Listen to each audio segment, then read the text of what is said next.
네, 글로벌 주요 경제 지표와 이슈를 점검해 보겠습니다. BS투자증권 리서치센터 홍순표 부장과 함께합니다. 안녕하세요. 네, 안녕하세요. 네, 다음 달이죠. 이제 10월에는 중국이 10년 만에 정권 교체를 하게 됩니다. 그렇게 되면 중국 경제 불확실성이 좀 줄어들 수 있을까 궁금한데요. 어떻습니까? 예, 말씀하신 것처럼 이제 중국의 차세대 지도부가 선출되는 제18차 당대회가 대략 다음 달 15일에서 18일 정도에 개최될 것으로 현재 유력시가 되고 있는데요. 중국 경제가 계획경제 체제라는 점에서 지도부 교체는 향후 중국 경제의 큰 밑그림을 그릴 수 있는 상당히 중요한 이벤트고, 또 우리나라 같은 경우도 대중국 수출이 가장 큰 중국이 가장 큰 수출 시장이라는 점에서도 이번 지도부 교체 이벤트는 상당히 중요하다고 볼 수 있습니다. 전반적으로 최근에 부진한 중국 경기에 대한 불확실성이 이번 지도부 교체를 통해서 어느 정도 완화가 될 것이라는 좀 그런 단기적인 시각도 있겠지만, 일단은 좀 보다 큰 향후 지도부가 이끌게 되는 중국 경제의 모습을 좀 살펴볼 필요가 있을 것 같습니다. 중국 경제 성장률 같은 경우는 글로벌 경기 둔화 흐름의 영향을 받으면서 작년부터 올해 2, 4분기까지 평균 8.8% 정도 성장세를 기록하면서 일단 성장세가 그림을 통해서 볼 수 있듯이 확연히 둔화가 되고 있는 상황입니다. 지난 2002년부터 2008년까지 수출 위주의 성장과 또 2008년부터 작년까지 투자 위주의 성장이 역설적으로 저임금으로 인한 가계소득 기반 약화와 더불어서 저금리 속에서 과잉 투자로 인한 부동산 가격 급등으로 이어지면서 경제 성장 동력을 약화시켰기 때문입니다. 이에 따라서 작년 들어서면서부터 중국 경제에 대한 중진국 함정 가능성, 이런 우려가 중국 경제와 또 증시에 반영이 되는 그런 부분들이 있었는데요. 그렇지만 이번 중국 정부는 이런 부분들을 인식을 하고 11차 5개년 계획에 이어서 12차 5개년 계획을 수립 실행 중으로 또 투자에서 소비, 또 정부에서 민간으로 성장 동력을 바꾸기 위해서 노력을 경주를 하고 있습니다.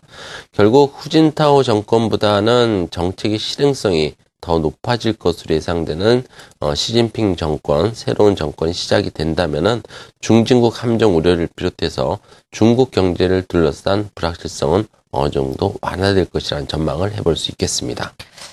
최근은 지지부진했지만 과거 중국을 살펴보면 성장성 아주 고성장을 해왔습니다. 정권 교체 이후에 우리나라 수출 판도는 어떻게 변화될지도 궁금한데요.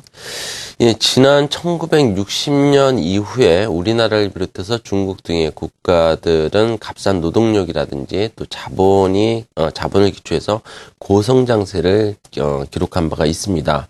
그렇지만 전체 분석 대상 국가 대략 95개를 분석을 해보면은 1960년 이후에 OECD 회원국들이 경험한 가장 높은 경제 성장률의 평균치인 5.6% 이상을 기록한 국가는 43개국으로, 인도네시아를 제외하고는 42개국은 GDP 성장률의 정점을 확인한 이후에 성장률이 점차 하향 조정되는 그런 모습을 보여주고 있습니다.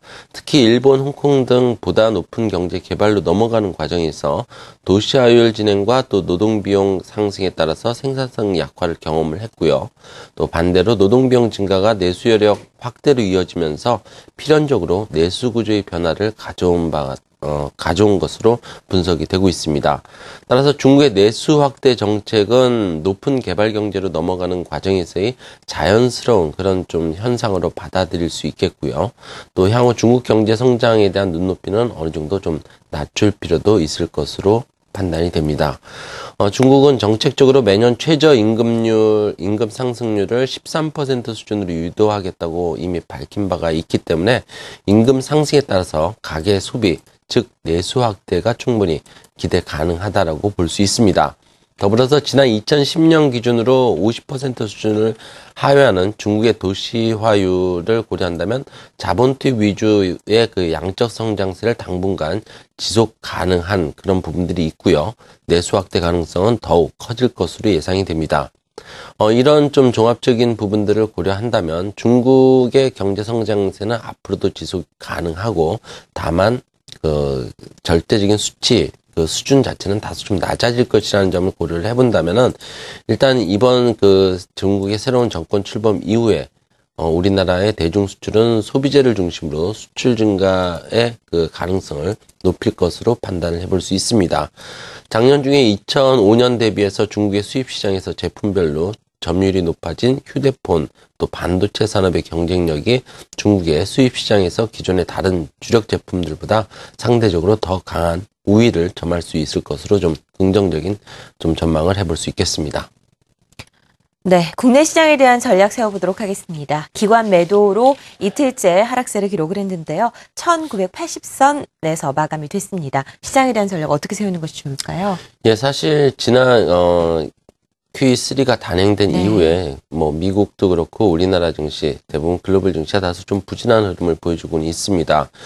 과거 그 1, 2차 양적 완화 당시에도 단행 초기에는 시장 자체가 그 QE에 대한 양적 완화에 대한 효과에 논란이 휩싸이면서 보합 수준에서 등락을 거듭한 바가 있고요. 시간이 흐를수록 유동성 확대와 더불어서 상승한 바가 있습니다. 이런 부분들을 고려한다면 일단 3차 양적 완화에 대한 논란은 있을 수 있겠지만 분명한 것은 유동성이 확대된다는 사실입니다. 이런 부분들은 코스피의 주된 하방 경제 요인으로 작용할 수 있겠고요. 네. 다만 단기적으로 본다면 한가위 연휴를 앞두고 있기 때문에 투자자들의 시장에 대한 관망 심리는 좀 더 강해질 수 있다는 점은 어느 정도 염두에 둘 필요가 있어 보입니다.